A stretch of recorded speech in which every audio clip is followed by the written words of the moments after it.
Hello, this is Storybooks channel.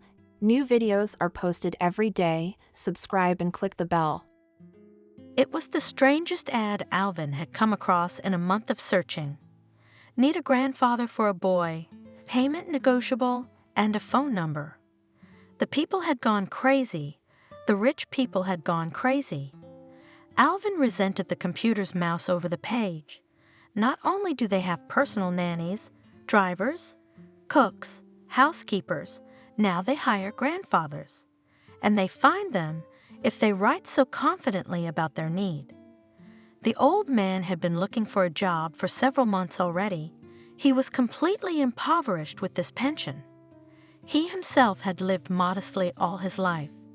This paltry pension would have sufficed for one man, but thunder. The old man thought not so much about his own welfare as about the health of his faithful friend.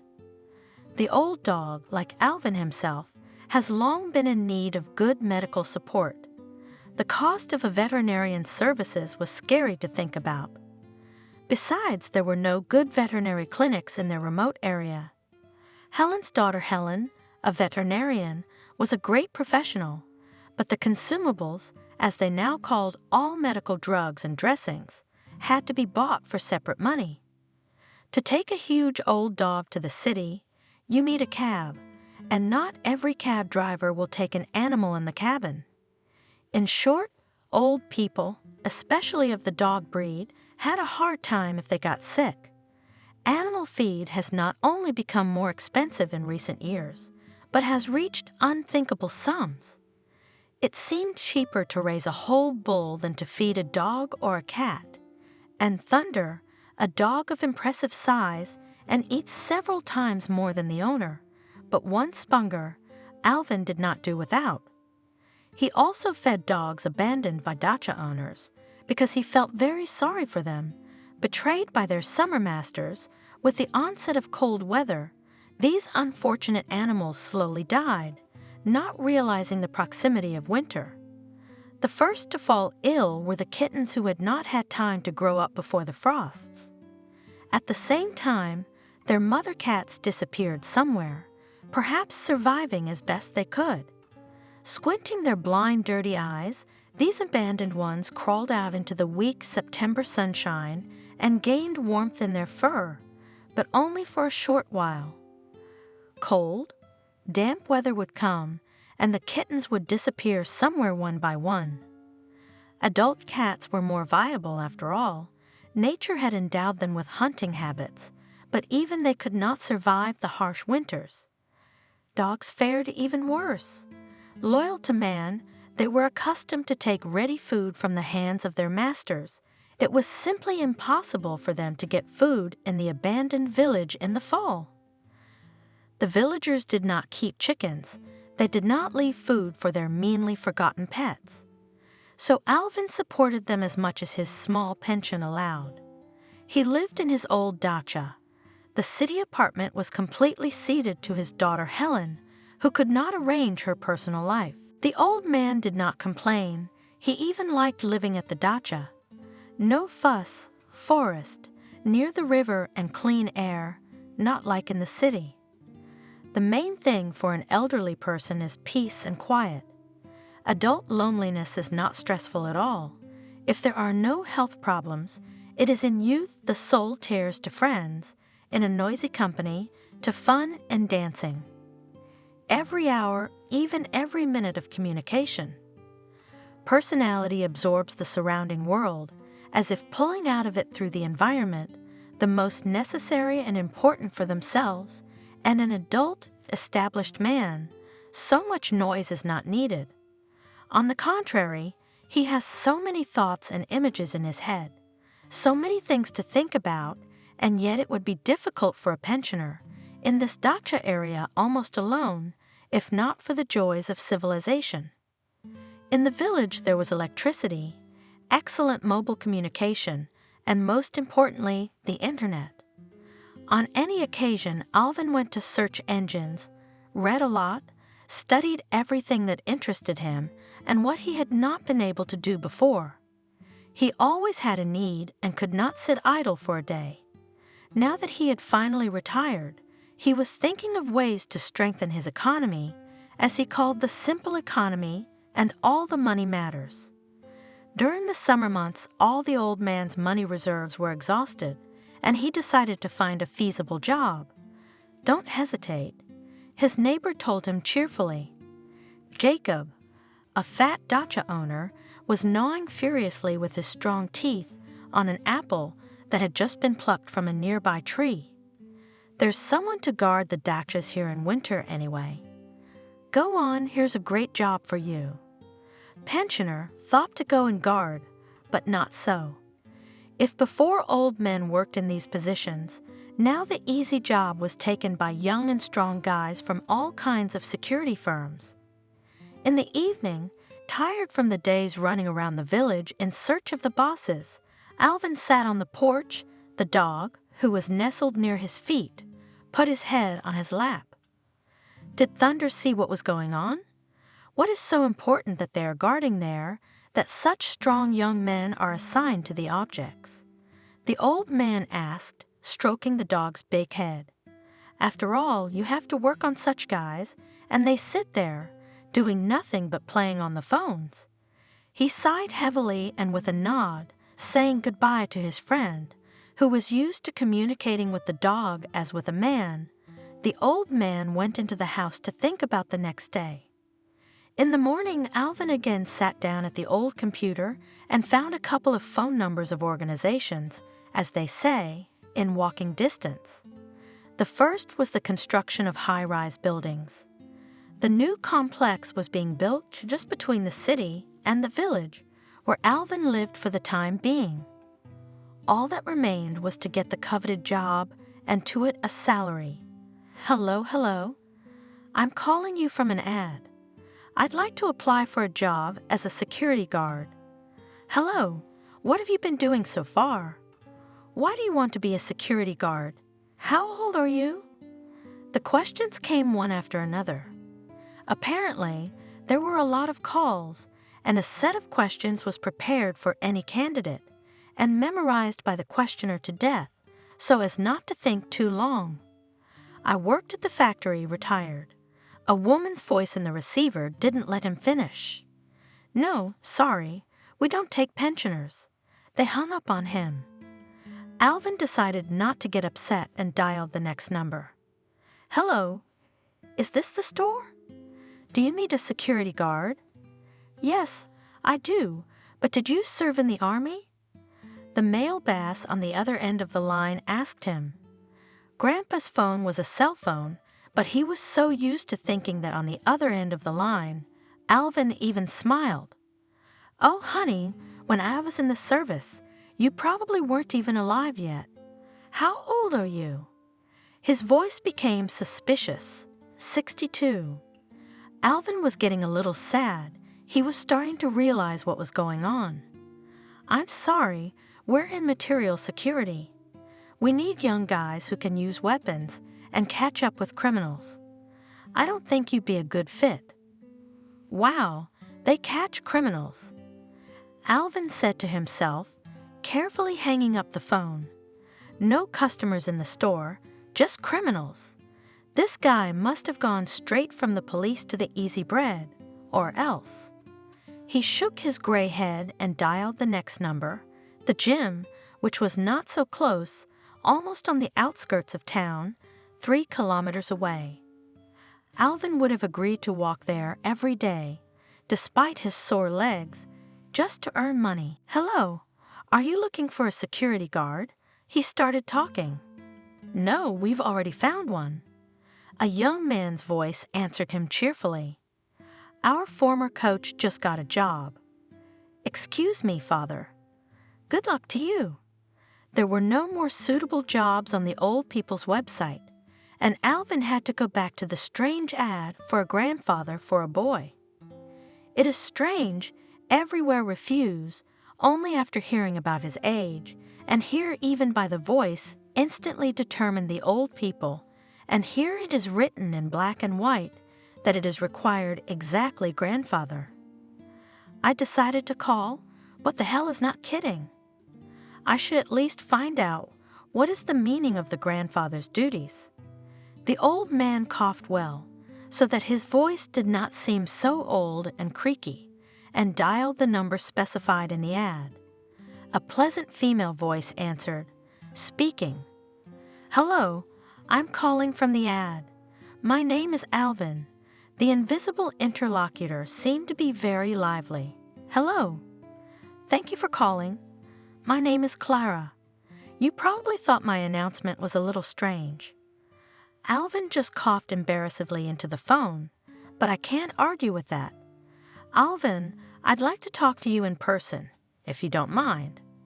Where do you live? Is there any chance you could come down here?" "You'd better come to my place," said Alvin. "I live here." He explained in detail how to get to his village and cottage.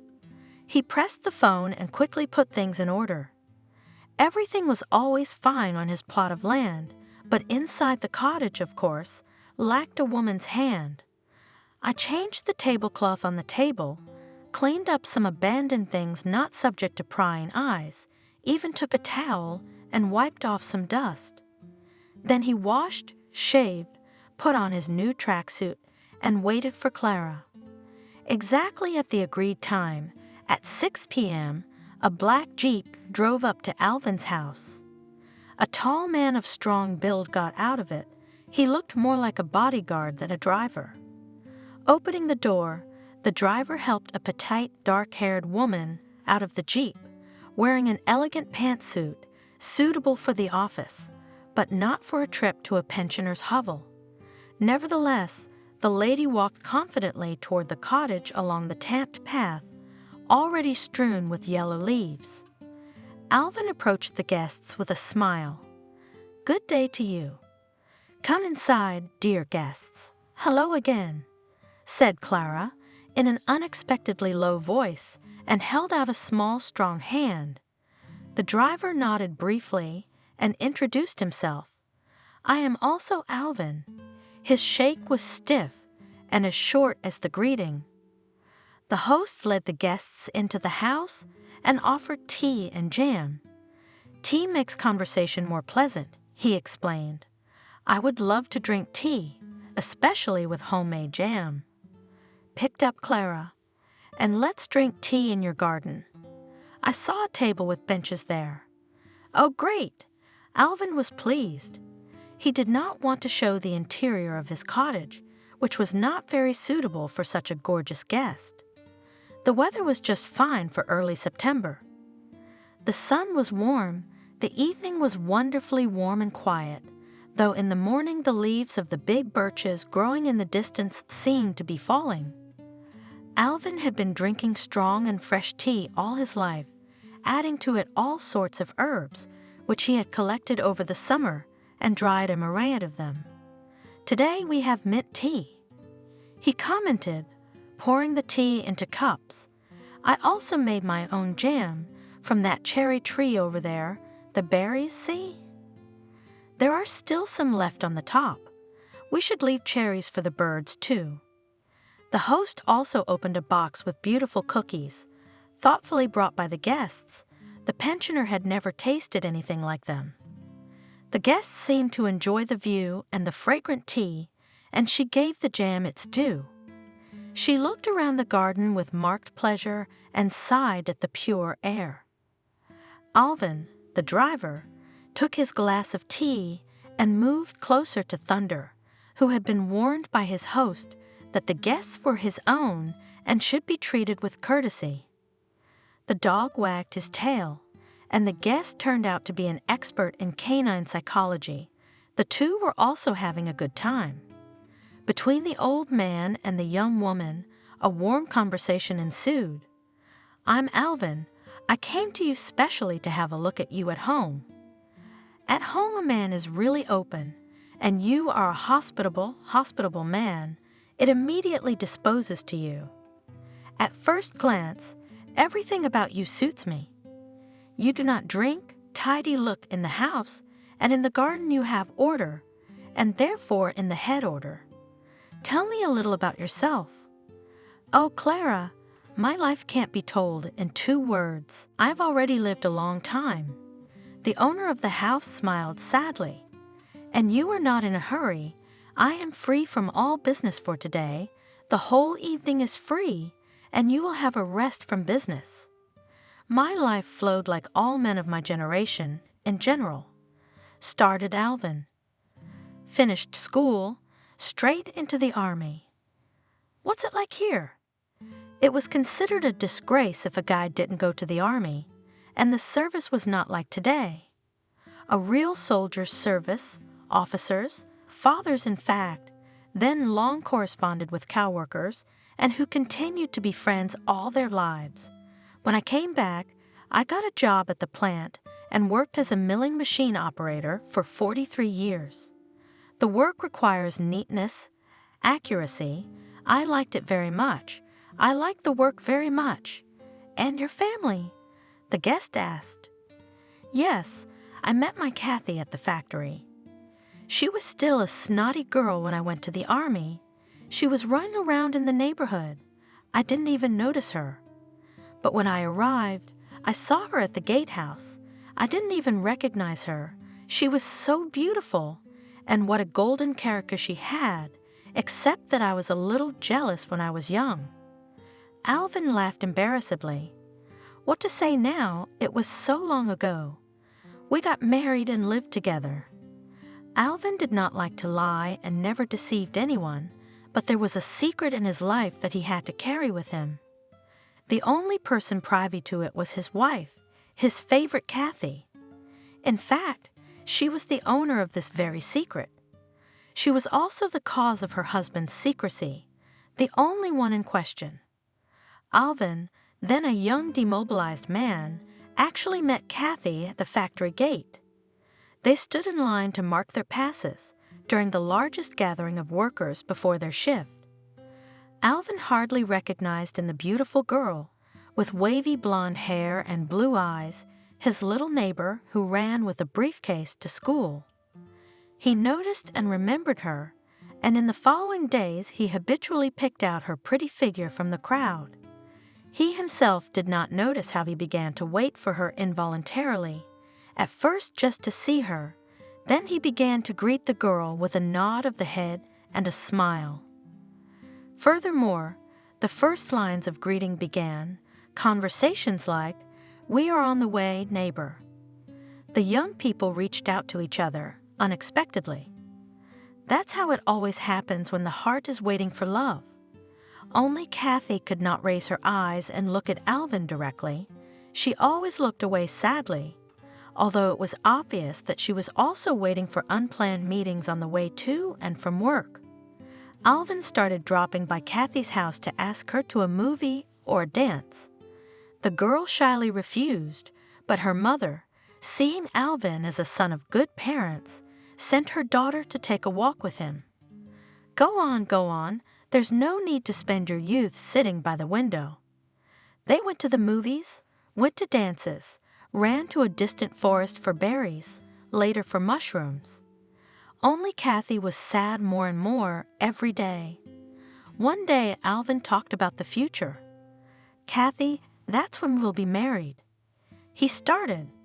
Suddenly Kathy sobbed, so desperately and violently that Alvin was confused. "What is this?" He put his arms around her. "What's the matter with you?" "I didn't hurt you, did I?" Kathy wrenched herself out of his arms, crying furiously, wiping her red, swollen face with her fists, and was utterly inconsolable. He sat her down on the trunk of a fallen tree, gave her some tea from a small thermos, and kept silent, barely calmed down. Blowing her nose loudly into Alvin's same handkerchief, Kathy muttered muffledly as if to herself, "If we don't get married, we'll have nothing, Alvin. I'm spoiled." Alvin froze for a moment, not understanding what she said, and then he grabbed her in his arms and spoke. "What's this nonsense, Kathy? But where did you find such a word? You're the nicest one I've got." Hugged her tightly and didn't let her go until she started crying again. Only then, with a second burst of tears, did she manage to tell of her trouble, which had been burning her all these 3 summer months while she had been conversing with the young man.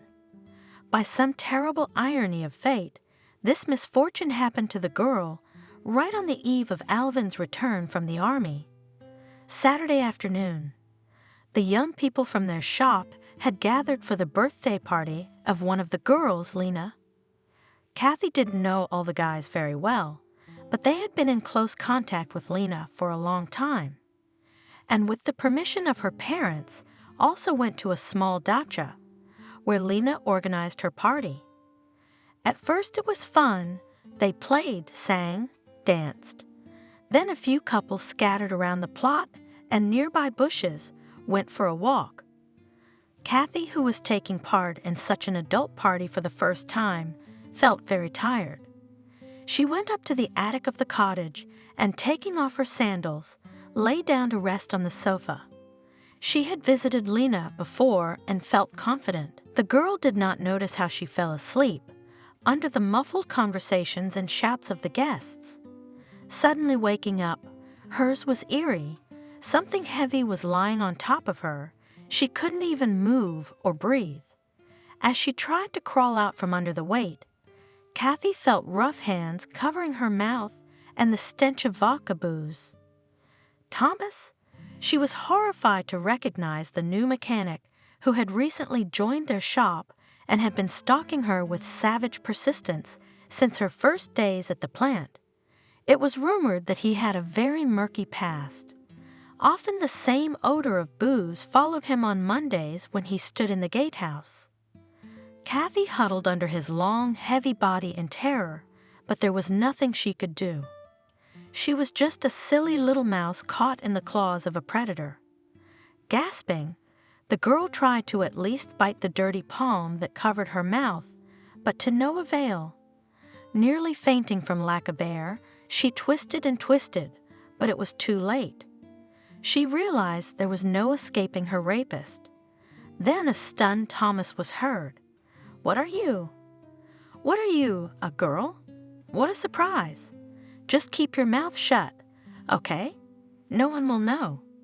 Kathy cleaned herself up almost indifferently and turned her back to the wall. She spent the night in stupor, silently pretending to be asleep. In the morning, without giving the appearance of feeling unwell, she went home with everyone else.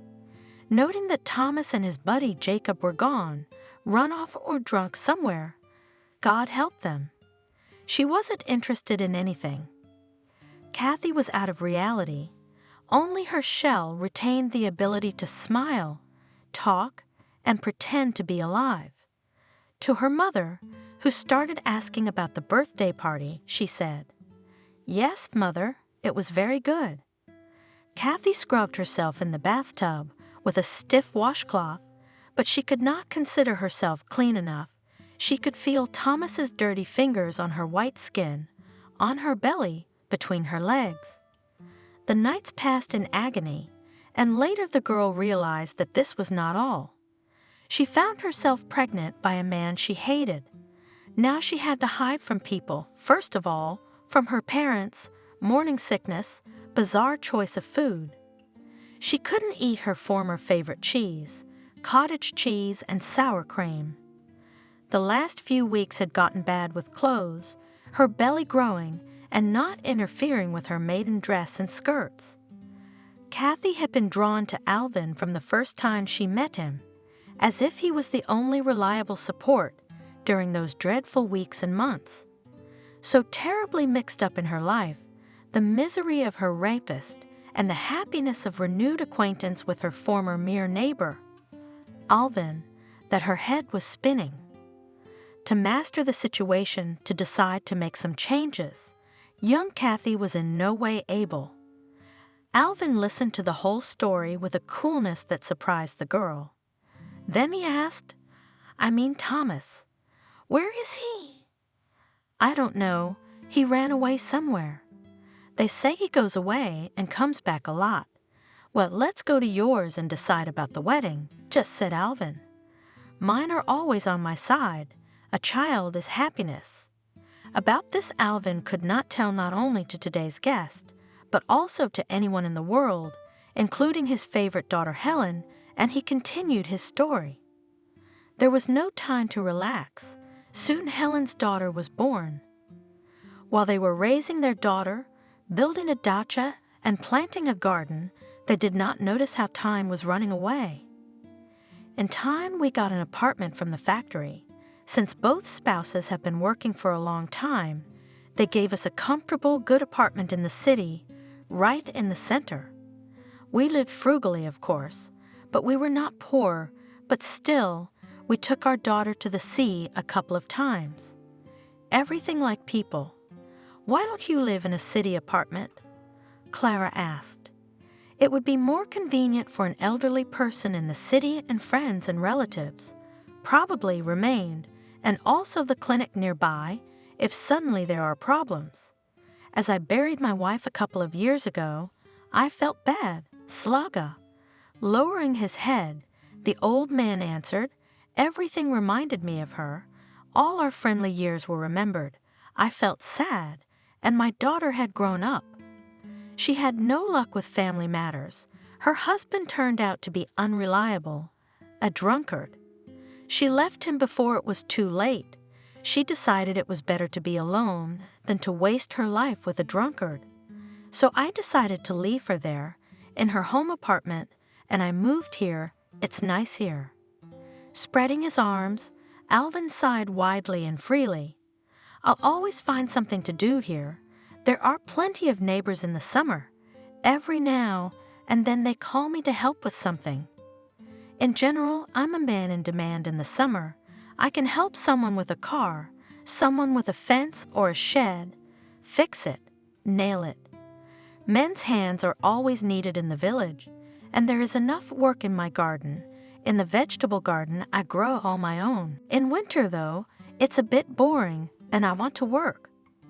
I've got Thunder. He needs good treatment and food. Doesn't your daughter come to see you? Why, yes, she does. Alvin wanted to take offense. She comes, cleans up, does the laundry. What else can she do? Sometimes she takes away the gifts of her native land, as they say, but she's always busy. She works as a veterinarian. She has a love for animals since childhood, from me, apparently. My daughter and I have always, then a sparrow, fallen nursed, then kittens picked up and put. That's why she decided to study to become a veterinarian, to help our lesser brothers. And my Grom, he is also one of those dogs that are abandoned by their owners when they go abroad. And this happens? Surprised guest. How could it be? There is no worse traitor than a man who tamed an animal and abandoned it. Alvin replied angrily, You should see how many abandoned cats and dogs are left in our village when their owners go to the city. They have a friend, a temporary vacation, you know? And then they go to the city, don't care about yesterday's friends, and animals in an empty village without people's help. How are they supposed to survive? Alvin was not on the point of getting nervous, having touched on his sore subject. That's what I wanted to do. I've got a lot of them here, loyal friends, all hungry. Oh, is that what this is about? Clara gasped. Yes, my Helen saw Thunder and couldn't resist. One day, very wealthy people came to her clinic and asked her to put the dog to sleep. A healthy, beautiful German shepherd. How could they just kill him like that? Helen Mine was just numb with indignation and horror. The owner of the dog didn't want to hear anything. People like him, you see, only hear themselves. All the more that tickets abroad for Grom's owners had already been bought, and they were not going to cancel the trip. Helen Auer only waved her hand, did not even look at the bill thrown by the owner. How can you evaluate life and death? The owner left without saying goodbye. Well, Helen left Grom, hoping to attach to good people, but no one wanted to take an 8-year-old dog, even for free. Helen Mai, as she saw Grom, so and attached, but to take to himself in the city apartment, of course, could not. wanted later still to find for him the owners. Daddy asked me to take him for a couple of days or a couple of weeks. How can I help my daughter? I look at the dog, and his eyes are so sad, as if asking, why did they do this to me? Are you like that too? Believe me, Clara, I felt so ashamed in front of him. Not for me, of course, but for his heartless owners. I realized he was my dog. I immediately fell in love with him, and here we are, 2 old men. What a wonderful daughter you have, Alvin, said the touched guest. It's right, you brought her up. My pension is small, and thunder, and I don't have enough, so I decided to look for a job. Now I have a question for you, Clara. Why do you need a grandfather? I think, with your financial situation, you could hire nannies, teachers, or whatever they are, governesses for the boy? The woman smiled, an open, clear smile. Well, my Adam hasn't needed babysitters for a long time. He's 9 years old. But we have a problem with Alvin. My Adam is disabled. He's in a wheelchair. My son was born a normal child. Everything was fine, but only just. I'll start at the beginning. Tell me about it. Alvin prepared to listen. I'll start with the frank. Adam was born without a father. Because of my serious work and busy schedule, nothing worked out with men. Some people see that I have a character, you must admit, strong-willed. They were afraid they'd live their whole life under my thumb. A strong woman, you see, doomed to loneliness. Others, there is such a type, drooled over my property, dreaming how they will live for many years without poverty. So many years have passed in labor. It would seem everything is prosperous in my business, but happiness in my personal life as was not. And no, I couldn't find a man to marry, so I decided to have a child for myself. Well, that's your right, Alvin said. Things happen in life. The main thing is that you have a son. Of course, the woman said hotly. I was happy, Father Adam. He does not even suspect the existence of a son. I made up my mind. The fact is that he is a family man, quite established, a successful businessman. I met him through my work. We had common projects. I don't feel comfortable telling you too much of my personal life. Maybe you don't need it at all. But today I want to be frank. Do you understand, Alvin? Of course I understand. That's what Alvin said. Please tell me everything. Don't be shy. Sometimes it's important to tell someone. Yes, it is. I'm used to dealing with things on my own. My mom wasn't much help with that sort of thing. Maybe she wouldn't even accept my decision to have a child out of wedlock. But this man, it seemed to me that he would be a good fit for my life. He was so reliable, independent, and strong, but by that time, he had a wonderful family, growing children, already school children. I didn't want to cause these beautiful people any grief, you know? Why should I destroy his already established family happiness? And I decided not to say anything to him. I would manage alone, so that there would not be any problems that would interfere with the normal life of my son and me. I gave birth so easily, I was as happy as possible. Everything was good. My business was booming. My mom and nanny were helping raise the baby. So the boy was born and grew up healthy? Her interlocutor asked a question. Yes, everything was going fine. When Adam finished the first grade, I bought a trip to the islands for Mom and son to have a rest.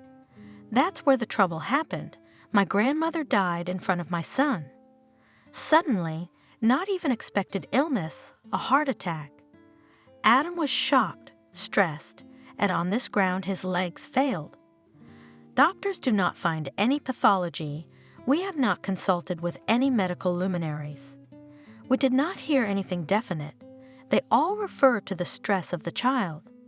What only doctors and healers I did not take my son, no one gives no prognosis, only divorced hands. The reason, apparently, is purely psychological. Whether Adam will go again or not is unknown.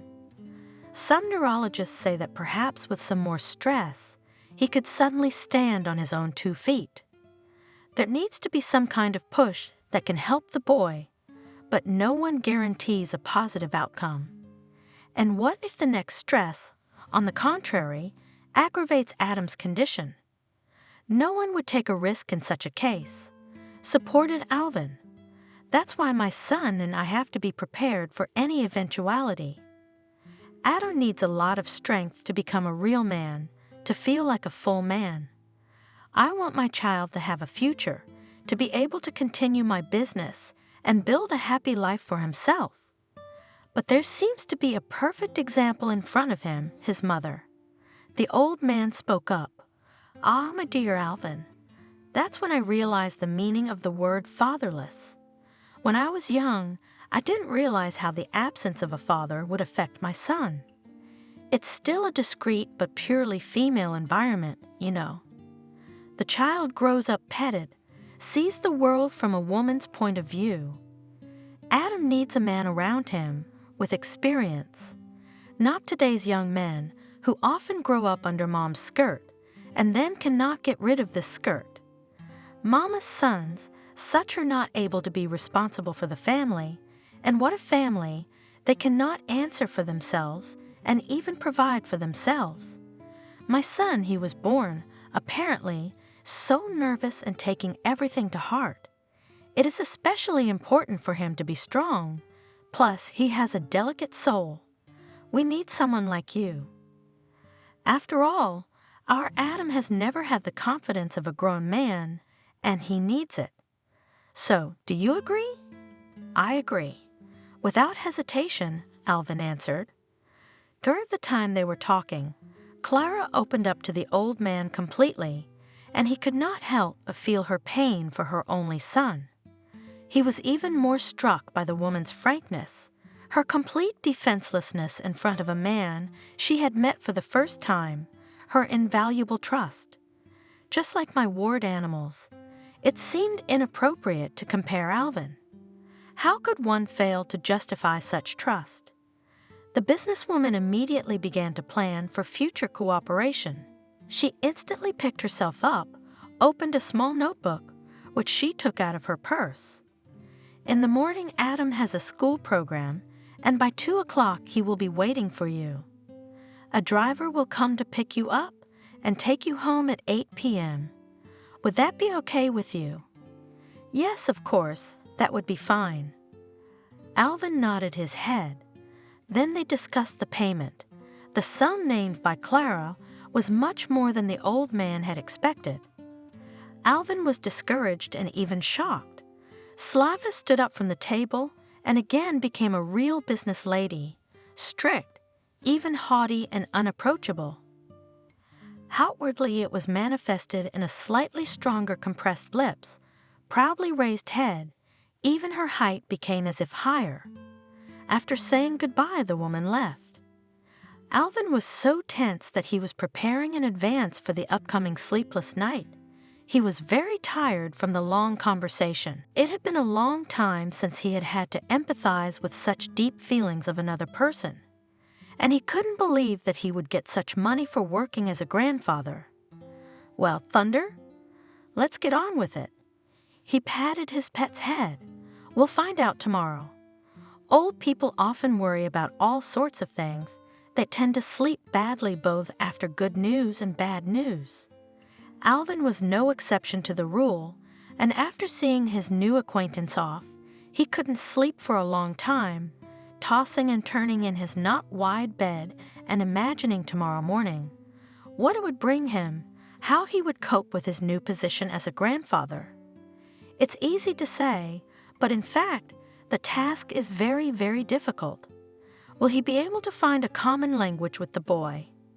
Will Adam like to communicate with a strange old man? That's the challenge.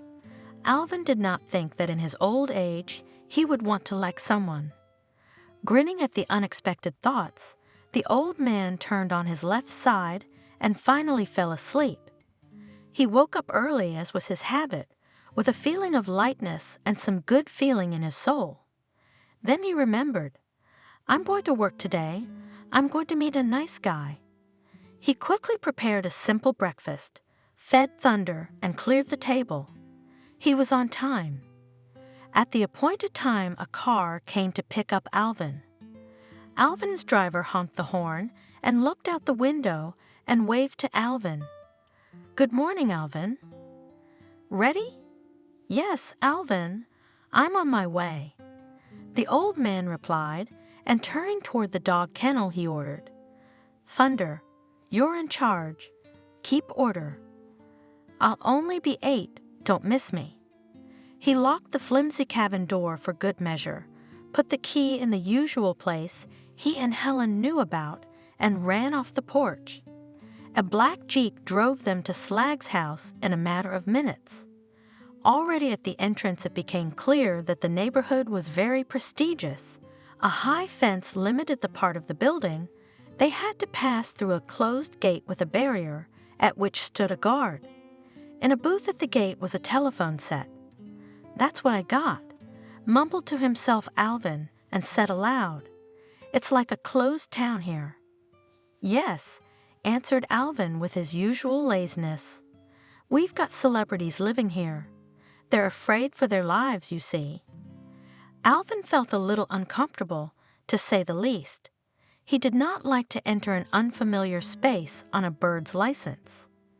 The farther they drove into the buildings, the higher the houses were, the more imposing the fences, and now it was not houses, but whole castles rising among the trees.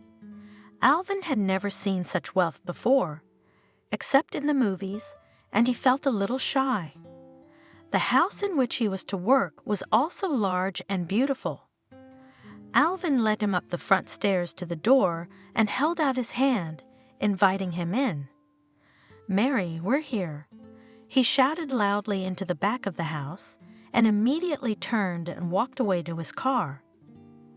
Alvin was a little afraid to tread on the shiny parquet floor and probably looked confused, but help came in the form of a ruddy, full-figured woman in a white apron who appeared out of nowhere. "Hello. My name is Mary. I'm the housekeeper. And you are, as I understand, Alvin." She smiled and extended a big warm hand to introduce herself. "Yes," the old man said quietly, looking around at the ceiling mirrors and the chic decorations of the lobby. "Don't be shy, Alvin." Mary smiled even wider. "We are expensive and rich here, but we have simple relations. Everything is human. You'll get used to it in no time, you'll see."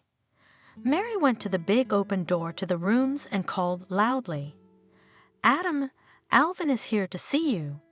From the back of the room, an exclamation sounded.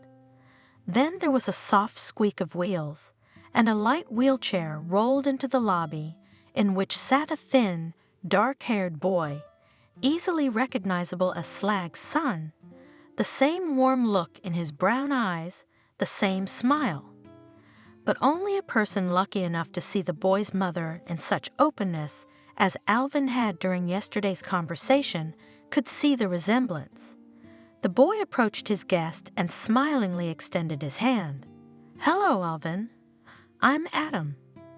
The old man shook the boy's skinny hand and said, "Well, hello, Adam. You can call me Alvin, or you can just call me Uncle Alvin." "Well, come on. I'll show you my room," said Adam and rolled forward, at the same time telling about his home. The boy was obviously happy to meet the new acquaintance and wanted to present his favorite corners as much as possible. Alvin looked at Adam with attention and as if he saw himself as a child. He had no experience with boys, no sons or grandchildren yet, but looking into the child's lively face, he vividly recalled his childhood years. What was he curious about? What could he interest the little acquaintance in? And Adam did not seem to be thinking at all. He was showing the guest his household with joy. On the contrary, he showed Alvin his new computer. "Do you use the computer?" asked the boy. "I have to, but I have a very old one."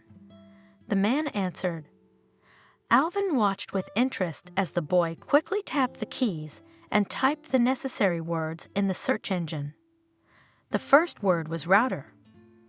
Adam wanted to show his grandfather the possibilities of Wi-Fi. Come on, Adam.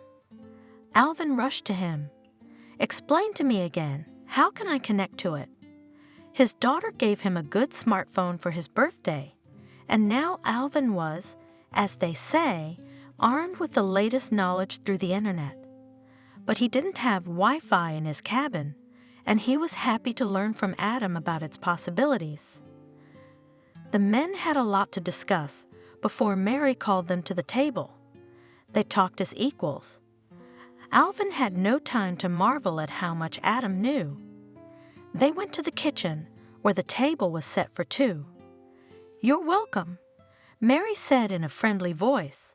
It was obvious that she was glad to have a new face in the house. Inviting the guest, Adam. Mary always feeds me an afternoon snack, Adam said. We have dinner with Mom. That's later in the evening. Mom is always at work. Sometimes she comes late, and I wait for her. That's when Mary scolds us. How can you not? You'll get sick to your stomachs living like this. Mary grumbled good-naturedly. The child is hungry. He's bored to eat dinner alone, and Clara is burning with work, forgetting everything. How can you do that? Yes, war is war, but dinner is on time, as they say. Caught up with Alvin. Adam, you should grow up. Eat properly. All your strength goes into growth. At your age, now's the time to build muscle. Yes. Adam was surprised. And how to build them? Is it to be like wrestlers or heavy athletes? And that, my dear fellow, is to eat more meat and vegetables, answered Alvin. And exercise, strengthen arms, legs, food should be well mastered. Then he realized that he had talked about arms and legs for nothing.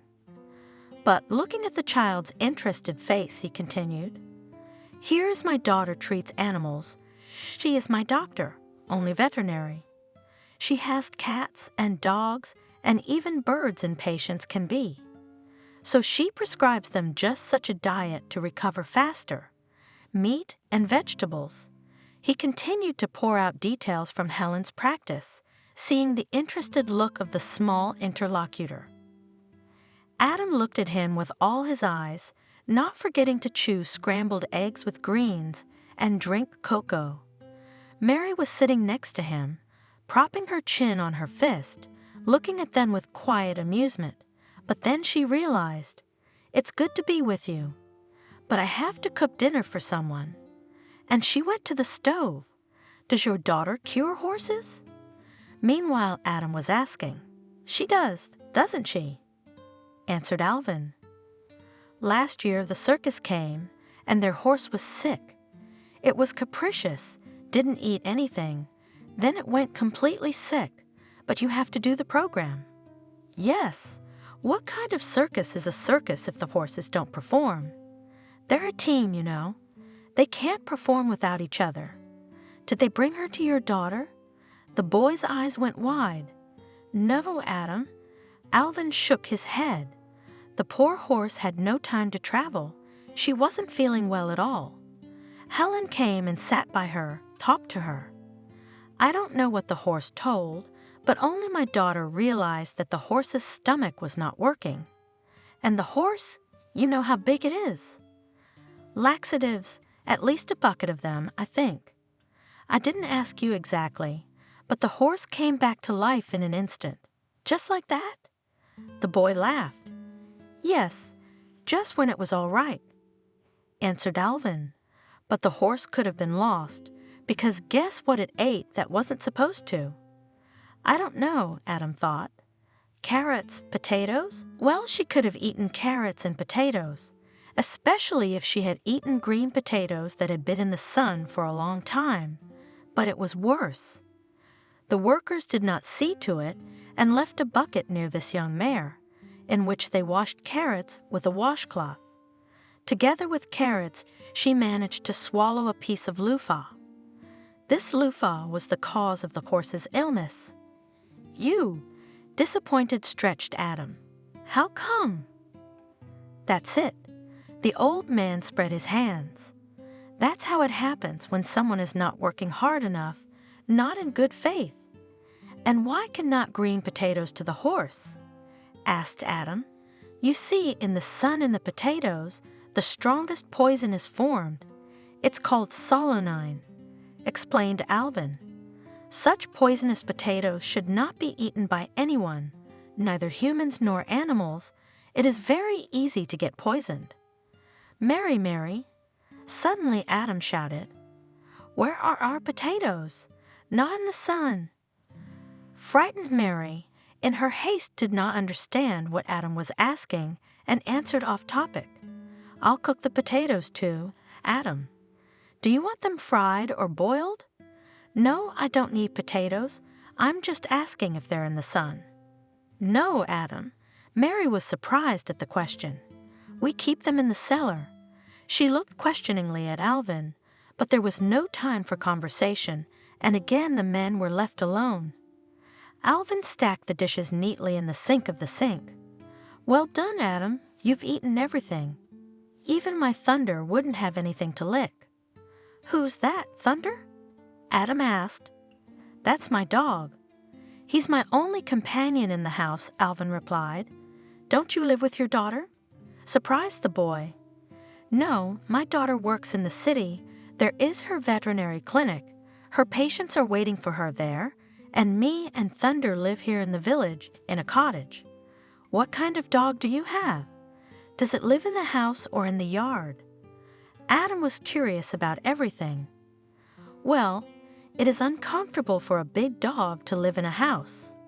Thunder, I have Freedom loves freedom. He has a huge yard at his disposal, and at night I let him off the chain, and he roams all over the garden. He's a good boy. Helen brought him to me for a reason." "Did your daughter give you a dog?" Adam was surprised again. "Well, whether it was a gift, I do not know. The thing is that my daughter has been picking up all the animals and birds since she was a little girl and putting them back to their owners, and this dog was put to sleep by unkind people when they went abroad, you know.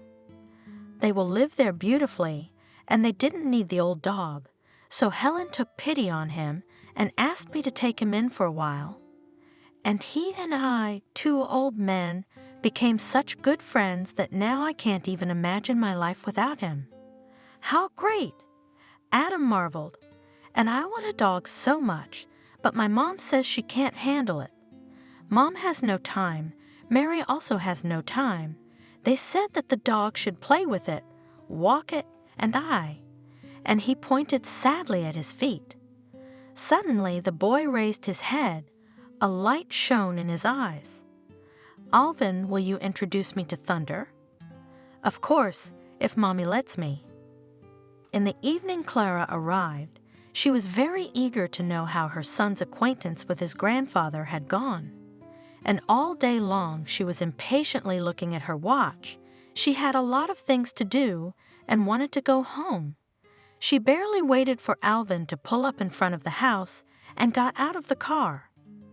Alvin, whom the driver had to take home, was already ready to leave. Adam was sitting next to him in his stroller, his face lighting up at the sight of his mom. Mommy, can I go to Alvin's tomorrow?" Clara asked to herself. Wow, the son is already going to visit. So the acquaintance had taken place. The woman was overjoyed that the men had become friends. She greeted Alvin warmly and asked how the day was. "Fine, Mom," said Adam quickly. "I found out about Thunder. I want to see Alvin's dog. May I, Mom?" The mother didn't recognize her usually reserved and bored son. Her face flushed, her eyes burning, and the expression of joy on her pale face pleased her most. She laughed. All right, as long as it's not too much trouble for Alvin." "Adam, have you been so impertinent as to ask for a visit?" "Oh, come on, Clara." Alvin was embarrassed. "I'll be only glad.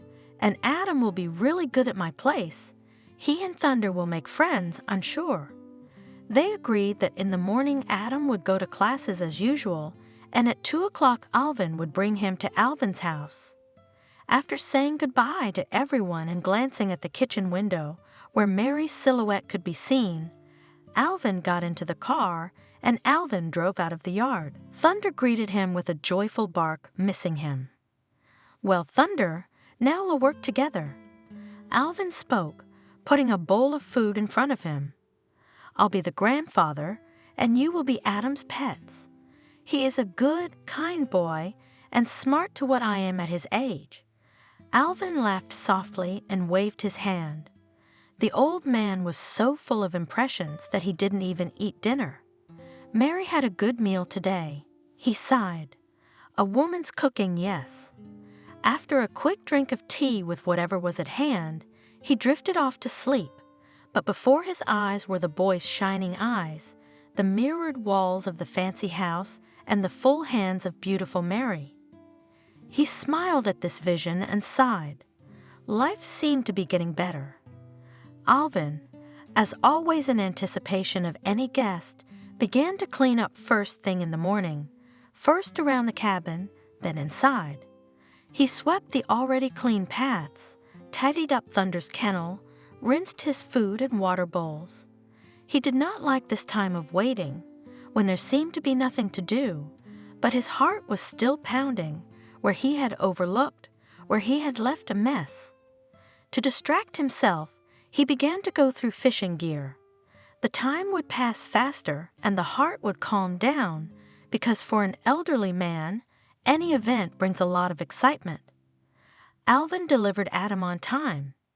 It had only been half an hour since his class had ended. He easily pulled out the stroller and put the boy in it. Adam, looking around and worrying, rolled down the path towards the cabin, but immediately stopped. "Thunder," he breathed out. The dog looked directly at the boy with her intelligent eyes, alert with her beautiful ears. She licked her lips and Adam laughed. "Well, Thunder, meet him," said Alvin to the dog. "This is our Adam. This is your own. You will serve him as you do me. Do you hear?" He rolled Adam's baby carriage closer to the dog. "Well, here he is. Thunder, Adam, socialize." The boy looked up at him. "Can I pet him?" "Of course you can," Alvin replied. The boy slowly reached out his skinny hand and with a careful movement, placed it on the dog's big head. "Thunder," he breathed out. The dog licked his hand and laid his head near the boy's feet. Adam leaned down and continued to stroke Thunder's thick fur. It seemed to him that he could sit like that all day, but Alvin was already calling his guests for tea. Mary had sent some apple pie with Alvin, by the way, so the tea party was a success. It was held in the same place where Clara had sat the other day with her host at a table in the garden. Thunder watched them from his seat, squinting his intelligent eyes and wagging his tail.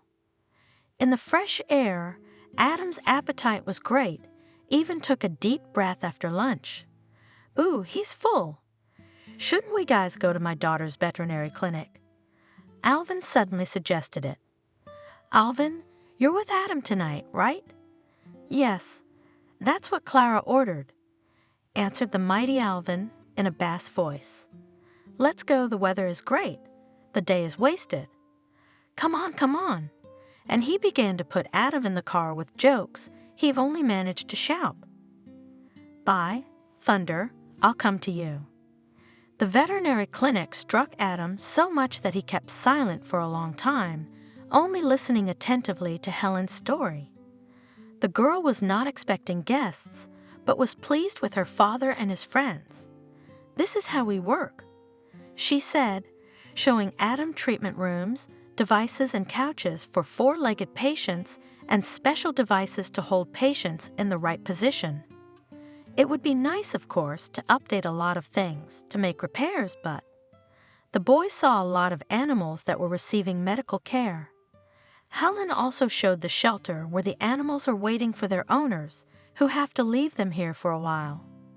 Adam was particularly impressed with Adam, a ward for abandoned animals and birds that had been abandoned by their previous owners. There were also those who had been found, brought in by kind-hearted passers-by. Veterinarians helped them, but they could not arrange permanent residence for these pets, and the poor creatures had to huddle in a small adapted room, where it was dark and quite cramped. Unfortunately, we don't even have any money for them. With a heavy sigh, Helen said, "We feed them what we can. It's a pity for them." The boy was so amazed by what he saw that he drove home in silence. When he was brought home, he waited impatiently for his mother. Finally, she entered with a smile to her son. "Well, what news do we have today?" "You know, Mom, I've been waiting for you so much," declared the son. "I wanted to ask your permission. Can I give my money to feed the animals?" "Wait, what animals?" The woman was surprised. "There, at the veterinary clinics at Helen's, the animals there have nothing to eat, you know? They don't get any money for food, Helen said so."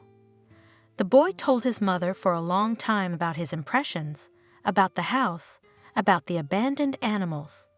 She looked at her son and her heart was warm. She did not expect that the little heart of her child was so kind. "Do you want to help them?" She finally asked when Adam had finished his story. "Yes, I broke my piggy bank. There is a lot of money in there." "What do I need it for?" "I've got everything, Mom, don't I?" "You do." His mother answered him affectionately and stroked his head. "You have a good heart, son. I'm proud of you." "So it's okay." The child's eyes shone. "Well, of course you can, because it's your money. You can spend it as you wish, and it's a good thing." Clara was shocked by such an independent decision of her son. The woman saw in what an elevated mood the boy was. "And this is for 2 days of getting to know Alvin," she thought. "No, I did everything right. A man with invaluable worldly experience. A decent man. It should have happened. I hadn't made a mistake in choosing my grandfather." Meanwhile, Alvin, too, was under a strong impression of the last days of his life. His regime had changed. His surroundings had grown wider.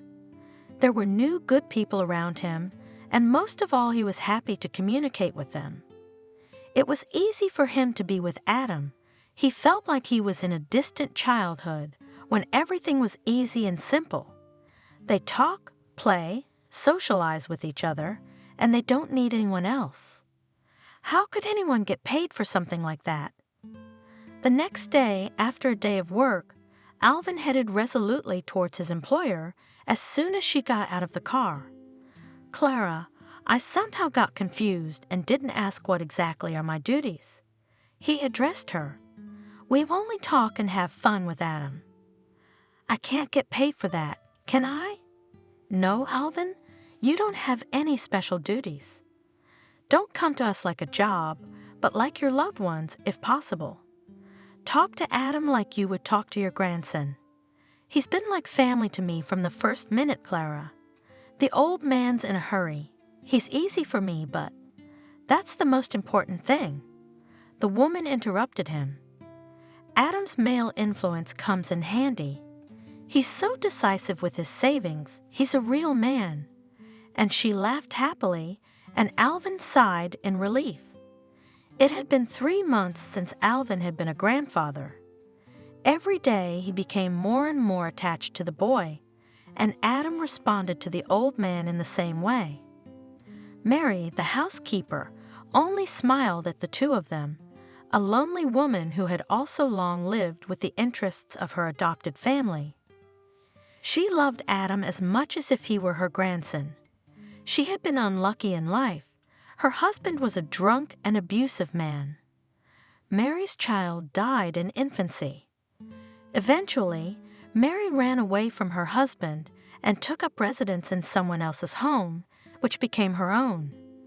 and now she gave all her unspent maternal warmth to the mistress of the house, Clara. Recognizing in her young self, lonely, strong, but also wanting warmth and love, when Alvin appeared in the house, she instantly recognized him as a decent man. He was modest, neatly dressed, but felt the absence of a woman's hand. Going into the kitchen, always notices small things that need a man's strength. Lifts, fetches, and screws what is needed. Mary has more than once caught herself that with pleasure looks at the thin face of a man and thinks, "If only I had once had such a husband." Then she remonstrated and scolded herself. "What are you thinking about, young ladies in waiting?" But her heart could not command, and again she tried to treat the man something especially tasty. All the more that her favorite Adam, next to Alvin, seemed to acquire a wolfish appetite, and that pleased her madly. She began to prepare larger portions so that she could wrap the rest and give it to Alvin to take with her. "It's a pity, Alvin. Take some food. Don't hesitate to have dinner in the evening. It's too much trouble to cook." He was embarrassed, even blushed a little, but he dared not refuse the treat and was especially courteous to her the next day, when he came with his pupil for the afternoon meal. Now Alvin accompanied Adam everywhere, and to the pool, where the boy had individual lessons, and to classes in the rehabilitation center, and for walks. They never bored each other and always found topics to discuss. Sometimes, when Alvin had the weekend off, Adam would call him and ask him to come over.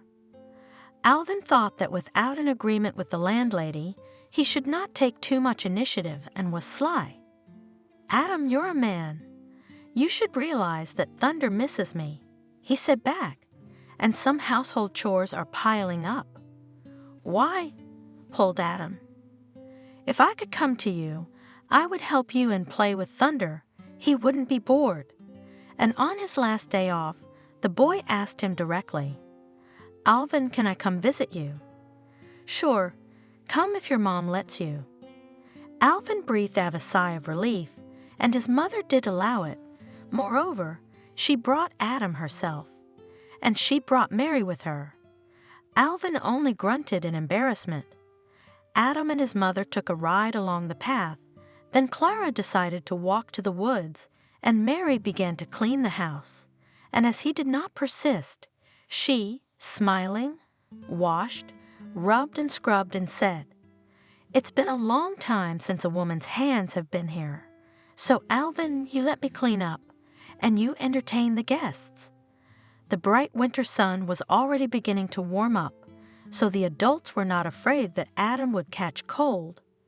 Thunder played with the boy with pleasure, forgetting about his old ailments. Adam's options were limited too, so the two were quite content in each other's company. As always, after fresh air, the boy ate boiled potatoes with appetite, dipping them in melted butter. Dinner was prepared this time by Alvin himself. He allowed himself to brag. "Well, the potatoes from our garden are good, eh? Crispy, aren't they? And my neighbor's butter, pure cow's butter, I save every year since autumn. Eat it. It's a natural product, not some synthetic one." Clara even squinted. It tasted so good. The day off had gone wonderfully. She said as she finished her dinner, "Thank you for your hospitality, Alvin. It's time for us to go, and Mary has finished cleaning up," said Clara. "Mom, it's so nice here. Can I stay at Alvin's for the night? I'll be gone and Thunder will miss you." The boy's eyes shone and his cheeks blushed. The mother saw how happy the child was in the company of the old man and Thunder. "Clara, let Adam stay. Tomorrow is Sunday. Alvin can come and get him. If you don't trust the old man, let Mary stay. There is enough room for everyone." Alvin supported the boy. Adam looked at his mother in such a belittling way that she hesitated. Here Mary also put in her weighty word. "If necessary, I'll stay here. Let the boy play in the fresh air, and all in the city, and in the city. And tomorrow night you'll send a car for us. What am I going to do with you?" "Stay, you insolent guests," laughed Clara. From that day on, Adam's overnight stays at his grandfather's house became quite frequent. Adam spent almost every weekend with Alvin. Sometimes Mary stayed overnight to prepare a good meal for the two men, but this happened very rarely because her main work required her presence in the big farmhouse. The old man and the boy were so strong that the two of them never got bored, and Thunder did not let them get bored. Spring came, and one weekend, watching Alvin dismantle fishing gear, Adam became interested in unfamiliar objects. "What's this? What's this? And how does the feeder catch?" he asked Alvin. He patiently, even with pleasure, showed everything and told about the tricks of fishing. "Wow," the boy's eyes lit up, "and I have never been fishing." Alvin realized it was time. If in time to support interest, it will be Adam's gift for life, and if you lose this moment, so it will fly away, and the boy will not become a fisherman, never in his life. "Well, tomorrow then, without any solemnity," he said. "Let's go to bed, and tomorrow at 5 a.m. we'll meet the dawn at the river." Adam gasped. "Really? We'll get up and go. That'll be the truth. We're our own masters, aren't we?" Trying not to show his excitement, Alvin answered him. Yes, he was worried. The boy was not used to hardship, the damp morning, the chill, and the damp air. There was no telling if he would enjoy it all, but it was said done. Up at the right time, quickly packed and set off. Mary grumbling and putting on Adam a warm old Alvin jacket, kept shoving them a bag of food, then crossed discreetly to the boy his stroller. It was Adam's first fishing trip. You can't go far in a stroller, and it was decided to fish in the pond, about 500 meters from the road. The old man spoke in detail about how to fish properly, how to string worms, how to cast the rod. At morning dawn, beat good, Alvin began to drag one fish after another. Adam awkwardly slung the rod, long, uncomfortable, but here he was lucky, a bite. He froze, looking at the float, then looked at Alvin. He said silently, "Pull." The boy pulled the rod. A small, silvery fish flashed in the air. "Yay!" Alvin shouted in a whisper, and Adam immediately picked up the joke. Hooray! The joy of catching their first fish was greater than the new cell phone they'd bought for Christmas. The fishermen got into the excitement and didn't notice how time flew by. Soon there was a nice catch in the bucket. Alvin was pleasantly surprised that Adam did not show any weakness of spirit. He patiently chased away the mosquitoes that were so pesky as the air warmed. He didn't whine when the fishing hook got caught in his hair, and in general, he was a tough little man. That afternoon, Mary boiled the royal fish soup in her own special recipe, and the rest of the fish were roasted on the brazier, and the men went together to build the fire and clean the fish. Despite being tired and unaccustomed to hard work for him, Adam did not think of giving up. He also cooked fish on the fire for the first time in his life and was proud that he was really helping adults. He enjoyed looking at his hard-earned calluses and scratched, hooked fingers. He might not become a fishing enthusiast, but this joy would stay with him for the rest of his life.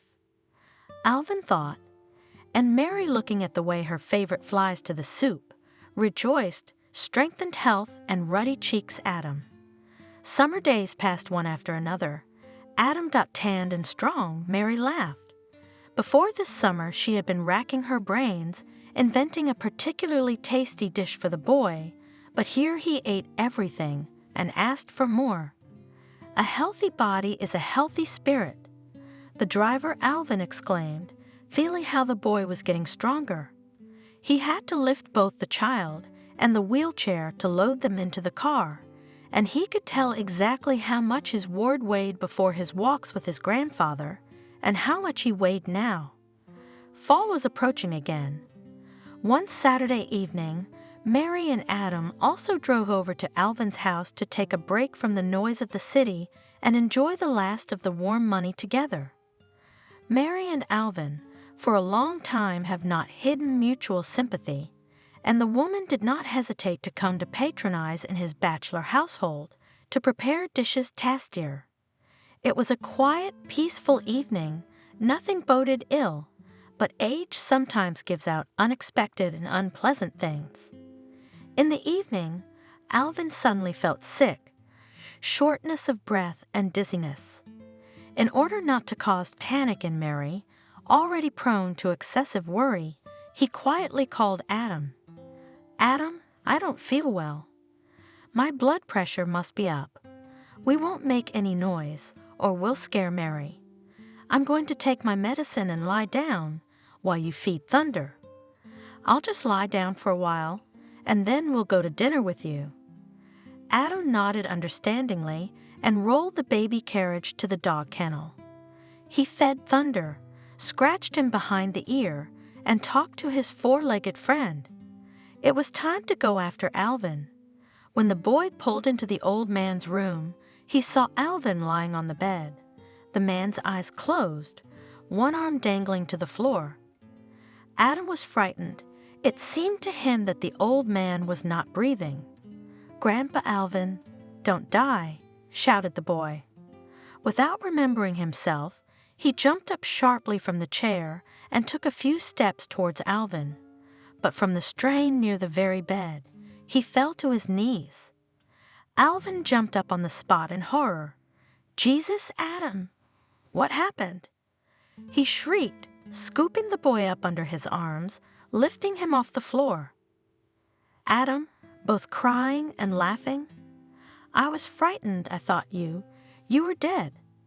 "Well, Adam, don't cry. It's all right. Nothing's going to happen to me. It must have been the medicine, and I dozed off. And you? Did you come to me by yourself?" "I don't know. I guess I don't remember. I was really scared."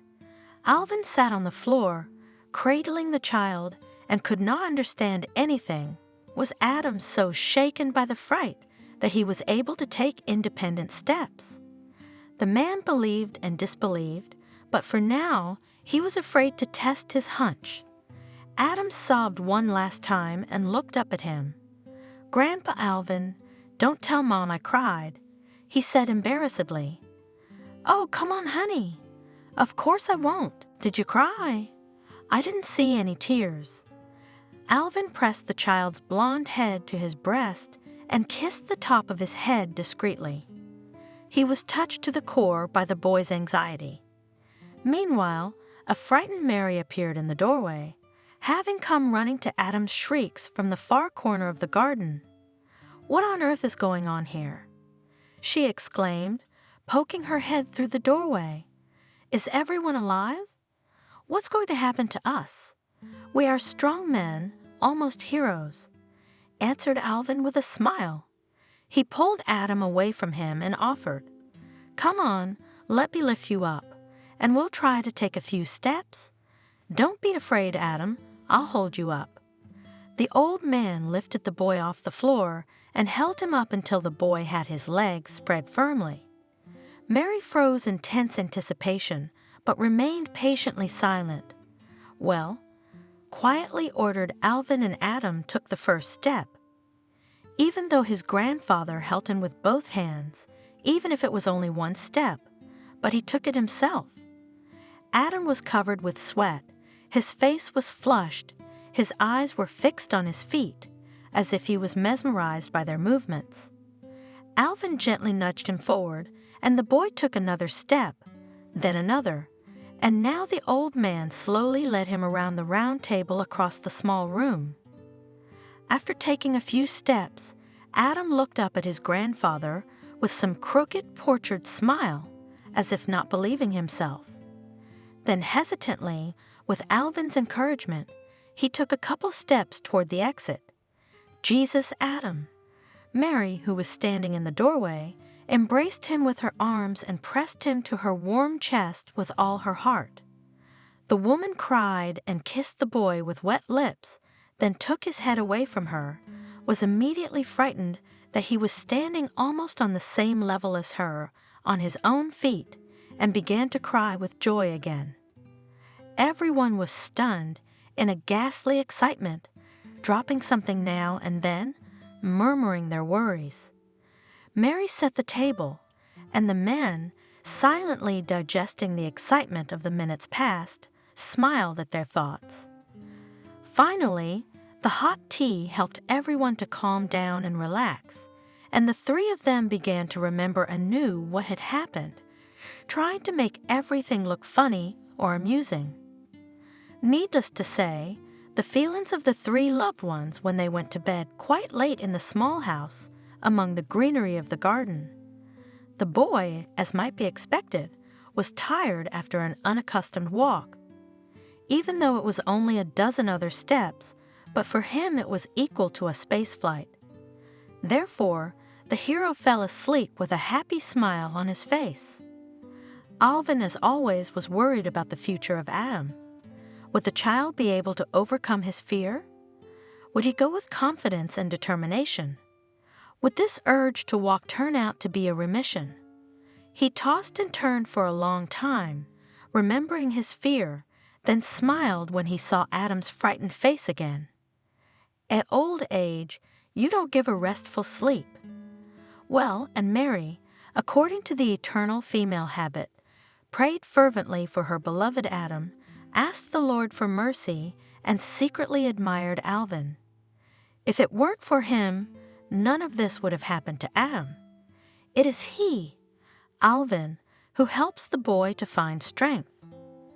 And then she shamefully hid her face from herself in the pillow after Alvin suddenly snapped. In the morning everyone remembered yesterday's joy. Adam could not wait to start walking as soon as possible. Since the evening, the adults had warned him not to start walking on his own in the morning. Your leg muscles are still very weak. It's dangerous. You have to take it easy for the first few days, Alvin explained. Be sure to wait for me, just the two of us. Adam promised. He barely waited for breakfast to be over, even ate against his custom. Not as well as usual. Well, hurry up. Now. Alvin smiled at him. Thunder watched in amazement as his two masters, big and small, intertwined into one four-legged creature, passed by his kennel time after time. Adam had a hard time walking on the ground. The path seemed to curl up under his feet, as if on purpose, preventing him from walking. The boy was sweating and out of breath, but again and again Alvin spoke. Let's go. He practiced so persistently that after lunch he didn't even object when Mary laid him down in the shade on a wide bench. Happy, he fell asleep in the fresh air, only his cheeks flushed with a healthy blush, and the old men sat together, admiring the sleeping child and talking quietly about their own things. What happiness God had given them, how great it was to be not lonely in their old age, how good it was in the garden today. They didn't talk about everything, of course, but they kept silent about something secret. It was Sunday evening, and they waited anxiously for the arrival of Clara at the dacha. Finally, her black Jeep stopped near the gate of the cottage. When she opened the gate, the woman saw that the wheelchair was empty and standing orphaned, and Adam was walking carefully along the path leading to the house. He was being carefully supported by Alvin, and next to him was a huge Thunder, forgetting about his advanced years. Clara stood silent and cried, afraid to break their idyll.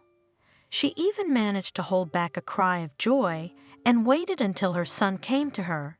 Then they had tea again, talked about yesterday's events, discussed every little thing that came to mind. Excited Adam dreamed how he would go fishing, then to the forest for mushrooms then. There was no end to his dreams. "Wait, Adam." Alvin slowed him down. "Remember what Helen said about the weakened wings of birds that don't fly for a long time in the hospital? So did you. Your legs have been immobile for too long, and now the main thing is not to hurt them. You and your mom will show yourselves to the doctors. They will tell you how to restore their strength, and then you and I will go anywhere." Finally, they began to get ready to go home. When the boy got into the car, Alvin said to Clara, "I guess you don't need me anymore." Adam, of course, must be urgently shown to the doctors, although I can tell you without doctors that everything will be fine. The old man became sad. He would not go to his pupil every morning now. Tears were ready to come to his eyes. Clara hugged him heartily. "Don't be silly, Alvin. How will we be without you? I have no words to express my gratitude to you. You not only became my son's grandfather, but you replaced the father I don't remember. You will always be a part of our family. Yes, you are like family to me too," the old man said, quietly wiping his eyes. He waved after the car for a long time and knew that tomorrow the young woman would call him and invite him to her place. Mary, holding Alvin by the arm, slowly walked along the leaf-strewn path to the house. Today they again visited the cemetery where Kathy, Alvin's wife, repented on the day of her death. Mary carefully tidied up the grave of a woman she had never known, but from her daughter Helen she judged that Kathy was a kind and sincere woman. Otherwise, how could Helen grow up to be so kind-hearted and hardworking? "It's just a pity that things didn't work out for my daughter with her family and children," Alvin always regretted, "and she was left alone with her beloved animals. You, Alvin, do not anger God." Mary consoled him. "What can you do? Not everyone is given such happiness as having children. So you see, I've lived my life like a barren flower. Yes, you are Mary, and now you are still quite blooming." The old man smiled and grabbed to hug his girlfriend. "Wow, barren flower, what would I do without you?" They became friends immediately, from the first days of their acquaintance, and then lived together to brighten up two lonely lives. At first, Mary stayed for the weekend. Then, as she grew older, she was replaced in the big house by Clara, a young assistant, and she finally moved to Alvin's house. The two of them were calm and joyful. They walked leisurely around the garden, trying to please the children with apples and ripe plums. The number of children, along with Helen, had long included Clara and Adam, who had grown into a tall, handsome man. All these years, Alvin's life went not just next to, but in close connection with his new family, Clara, Adam, and Mary. Clara more than once or twice invited him to move into her house. She even offered to build a small outbuilding in the same yard so that he wouldn't have to travel back and forth. But the old man held independent views in everything. Moreover, now he was not alone. Luckily for him, he met Mary, who doted on two men, Adam and her Alvin, as she always called him. Helen was incredibly glad that her father was not alone. She quickly became friends with Aunt Mary, as she began to call his new, although not young, wife. The old people didn't sign. Why such tenderness? It is not their business to attract unnecessary human attention to themselves. It is enough for them to live nearby quietly, so that there is a companion on a cloudy day, a sunny morning, or a sleepless night. With the groans of an old man, there is no escape. Helen came to see them quite rarely now because she was addicted to tourist trips around the country.